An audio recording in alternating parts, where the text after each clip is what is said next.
Welcome to the deep dive. Today we're taking a look into the world of Japanese organized crime, specifically the Inagawa-kai. They're actually the third largest Yakuza group in Japan. Right. And it's fascinating because, we hear Yakuza, but getting to the specifics of one group, Yeah. quite a history there. Exactly. So our main source for this is, well, their Wikipedia entry, surprisingly detailed actually. And our goal really is just to pull out the key stuff, the interesting bits, so you get a clear picture without getting lost in, too much detail. Makes sense. Get the essentials. Yeah. Okay, so let's get started. Where does the story begin? Well, the source says 1949, post-war Japan. Right, 1949 in Atami, that's in Shizuoka Prefecture. Mm-hmm. And it wasn't called the Inagawa-kai then, was it? It was the Inagawa-gumi. That's right, the Inagawa-gumi. Founded by Kakuji Inagawa? Kakuji Inagawa. And the early members, they came from this group called Bakuto. Yeah, Bakuto. Basically, traditional gamblers. It's sort of a subculture, really, with its own codes. They operated outside the mainstream. So a natural fit for this kind of organization back then. Exactly. And that gambling connection, that became their bread and butter early on. Illegal gambling was the primary income. But they didn't stick just to that, did they? No, no. Like many groups, they diversified. The source mentions drug trafficking, blackmail, extortion, prostitution. The usual expansion, unfortunately. A pretty standard playbook for organized crime, I suppose. It often is. Adapt and find new revenue streams, especially when law enforcement clamps down on one area. Okay, so moving forward a bit, 1972, that's when they changed the name. From Inagawa-gumi to Inagawa-kai. Right. But the real boom time seems to have been the 1980s. Oh, yeah. The Japanese bubble economy. Under a leader named Susumu Ishii, and this part is wild. The source estimates their peak assets hit over $1.5 billion. Billion with a B. It's staggering. Yeah. That kind of money, well, it buys a lot of influence, doesn't it? Both legitimate and, otherwise. Absolutely. It really shows the scale they reached during that economic boom. It does. They clearly knew how to exploit that environment. So, leadership. Obviously crucial. After the founder, Kakuji Inagawa, who came next. That was Susumu Ishii, the one we just mentioned, the second Kaicho, or chairman. Okay. And after him. Then came Toi Inagawa. He was actually Kakuji's son. Ah, keeping it in the family, sort of. Seems like it. He led until he died in May 2005. Okay, 2005. Then Yoshio Tsunoda stepped up as the fourth Kaicho. He led until his death in February 2010. Quite a few passings in leadership roles. It happens in that world. High-stress, dangerous lifestyle. True. So after Tsunoda in 2000... Jiro Kyoto, he became the fifth Kaicho. Later, he held the title Sosai, which is like a supreme advisor role. And he was in charge for quite a while, right? He was. He actually just passed away very recently, April 2025. Wow. Okay. So that's really current news. Extremely current. And that led directly to the current leader taking over. Who is? Kazuya Uchibori. He became the sixth Kaicho, literally just this month, April 2025, following Kyoto's death. So a brand new leader at the helm right now. Pretty much, yeah. It's interesting, too, the source mentions their real names. Sometimes they use different ones. Oh, like aliases? Sort of, or maybe formal names versus operational names. Yeah. Kakuji Inagawa was also Seigo Inagawa. Susumu Ishii was Takamasa Ishii. Okay. Toi Inagawa was Yukuichi Inagawa.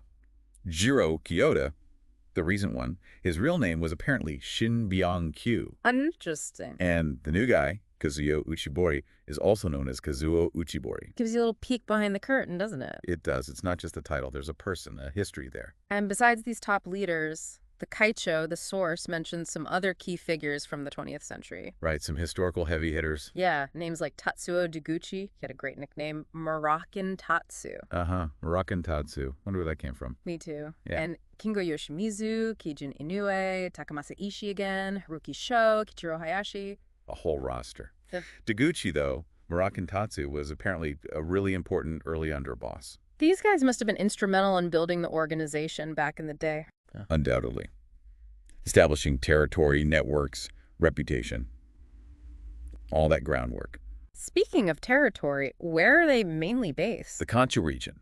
That's the area around Tokyo. Tokyo itself is specifically mentioned as part of their turf. And size-wise. We said third largest. Any numbers? The source cites figures from this year, 2024, around 1,600 full members. Okay. And another 1,100 quasi-members. Quasi-members. What does that mean exactly? It usually means people associated with the group maybe working with them, benefiting from them, but who haven't gone through the full formal initiation, the sake ceremony, that kind of thing, extends their reach, Gotcha. So a core group and a wider network. Pretty much. Now, in this world, you've got friends and enemies, right? Alliances and rivalries. Always. It's a constantly shifting landscape. So who are the Inagawa-kai allied with? Their main ally mentioned is the 6th Yamaguchi-gumi. That's the largest Yakuza organization. An alliance with the biggest player. That's significant. They're very. Gives them considerable backing, you'd imagine. And rivals. The main rival listed is the Kobe Yamaguchi-gumi. Ah, one of the splinter groups from the main Yamaguchi-gumi. Exactly. That split caused a lot of tension and conflict in the Yakuza world, and the Inagawa-kai clearly sided with the main faction. Makes sense. So constant power dynamics at play. Definitely. Competition over territory, businesses, influence. Something else that jumped out at me. The source says the Inagawa-kai was one of the first Yakuza groups to operate overseas. Yeah, that's interesting, isn't it? Pushing beyond Japan's borders early on. What kind of advantage would that give them? Well, access to new markets, maybe less regulated environments, different resources, possibly a way to launder money or evade Japanese law enforcement focus, plus building international connections. Right. Expanding the enterprise globally. Seems like it. Forward thinking in a criminal sense. Okay, now for something unexpected. The 2011 Tochoku earthquake and tsunami. Yes. A devastating event. The source says the Inagawa-kai provided relief supplies afterwards. Like, a lot of supplies. Over 100 tons. Yeah, things like instant ramen, diapers, batteries, water, tea, basic necessities. It's surprising, isn't it? A Yakuza group involved in disaster relief. It is, on the surface. But, well, historically, Yakuza groups have sometimes done this sort of thing. Really? Why? Is it genuine goodwill, or is there something else going on? It's complex. Could be a mix. Genuine empathy isn't impossible, but it's also, good PR. Builds goodwill in the community, maybe makes locals more willing to turn a blind eye later, or even provide information. It'd be a strategic move to build influence. So possibly helping people, but also potentially helping themselves in the long run. That's often the interpretation, yeah. Yeah. That muddies the waters about their role in society. It definitely adds another layer. Okay, let's shift gears slightly. Pop culture. Ah, the Yakuza in movies and games. Always a popular topic. Well, the Inagawa-kai pops up. Remember the movie Predators from 2010? Vaguely, yeah. The one on the alien planet. That's the one. One of the characters, Hanzo, the quiet guy with the sword, he's revealed to be a high-ranking Inagawa-kai member. No kidding. Okay, I didn't remember that detail. Yeah, and it's not the only place. The Shadowrun tabletop RPG. Oh, yeah, cyberpunk fantasy. Their version of the Inagawa-kai is led by a Japanese elf kaicho. Aha, okay, that's a twist. An elf Yakuza boss. And video games, too. Hitman 2, Silent Assassin, there's a Target, Tanaka Kusahana, who's a high-ranking Inagawa-kai guy. Right, I think I remember that mission. And even a strategy game, Terra Invicta. Apparently, you can recruit the Inagawa-kai as an organization. Wow, they really get around in fiction. It shows their name recognition, I guess. They've become part of that Yakuza mystique that creators like to use. Absolutely. Power, loyalty, danger. It makes for compelling storytelling, even if it's heavily fictionalized. Okay, so let's wrap this up. We've covered quite a bit based on this one source. We have.